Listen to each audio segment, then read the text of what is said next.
And one of the things we wanted to do with the journey was kind of showcase the various levels of football. So year one was all about his breakout into the professional game.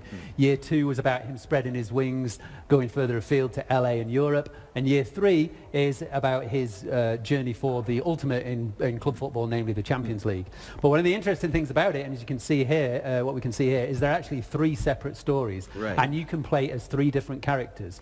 So in the previous one, you had a little taster of that with Danny and Kim.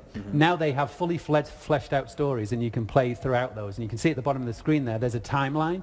So the interesting thing is we allow users to play exactly the way they want to play. So there is a kind of golden path that we encourage users to play, but if someone just wants to play through the entire Alex story, they can do, or they can hop in and out of them at free will. Okay. So you can see the timeline, and then the stories will intersect. So what you're about to see here is a taste of Alex's story, and what you will see here is him and Danny having a look at the Champions League draw and seeing that they aren't drawn in the same group, because ultimately leads to a Champions League final if you do well with them going head to head. And one of the interesting things here is that because, as I mentioned, you can play through the stories at free will, there are certain times when the stories will cross over and intersect, and we have what we call perspective scenes. So this is a scene that was seen through Alex's eyes. If you play Danny's story, you will see this scene through his eyes. So it's a nice, interesting where they kind of cross paths, so you kind of see the different perspectives. I see. Yeah. So each of the characters has their own story? Yep, absolutely. So it's a own campaign. fully fleshed out story that you can play at your own pace or hop in and out. I see. And you can start. You can have more than you could have them all three open at once. Yeah, right? absolutely. Yeah. And you can freely hop in at any point and in and out at any point. That's interesting. That's a pretty big diversion from the previous absolutely. And journeys. yeah, it is. And that's one of the things we want to do with each iteration of the journey is provide new and interesting ways to play. You know, not just the kind of formulaic A to B kind of journey. So we've introduced new ways to play throughout, and this is kind of the culmination of that with 3 consecutive stories that you can kind of, as I say, hop in and out of at your own free will. Interesting. So what's being set up here? So this is where Alex and Danny kind of learn that they're not in the Champions League groups. Danny will actually face his brother in the Champions League group, so that sets up a nice kind of dynamic between them.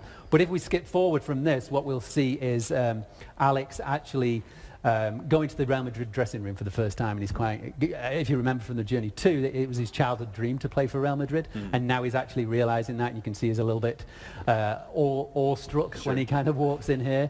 And one of the interesting things this time is that we take Alex to Real Madrid, is that we can be more specific with the players around him, because previously we had the choice of which team you could go to, so it kind of limited how much we could do with the real players.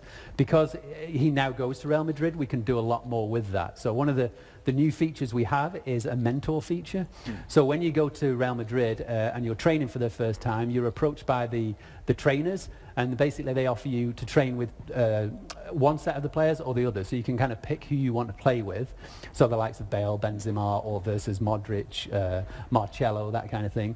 And the way you interact with those, it will influence the way you grow your players. So you will have mentor challenges. So you might have a passing challenge against Modric that will grow Alex's passing abilities. Or if you choose the other side, you may have a shooting drill against Benzema.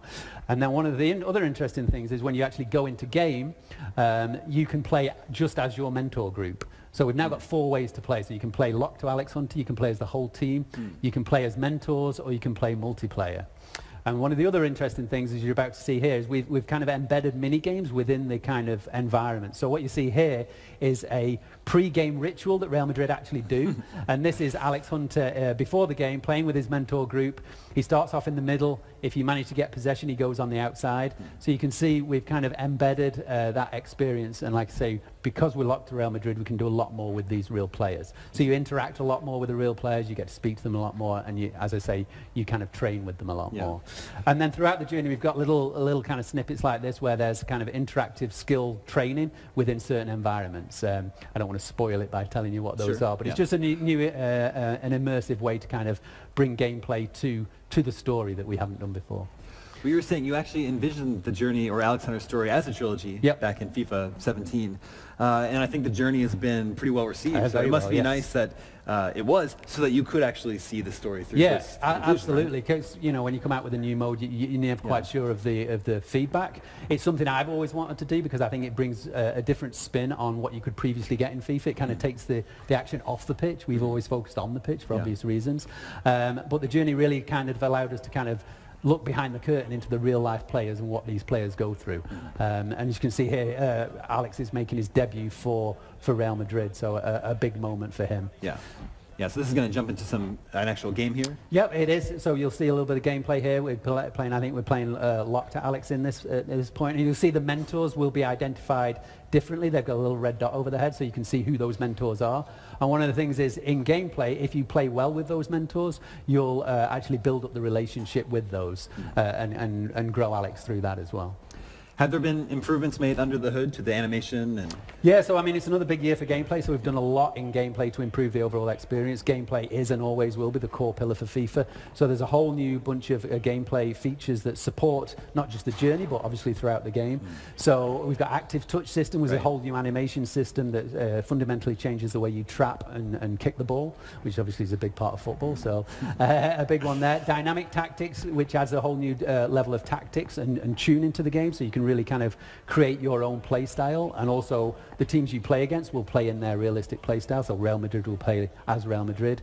We have 50-50 battles, which is a new system of where two players interact for the ball. It's a lot more physical, a lot more realistic. We've also got timed finishing, which is a new way of shooting, kind of a risk-reward mechanic that gives a little bit more power to the user should they want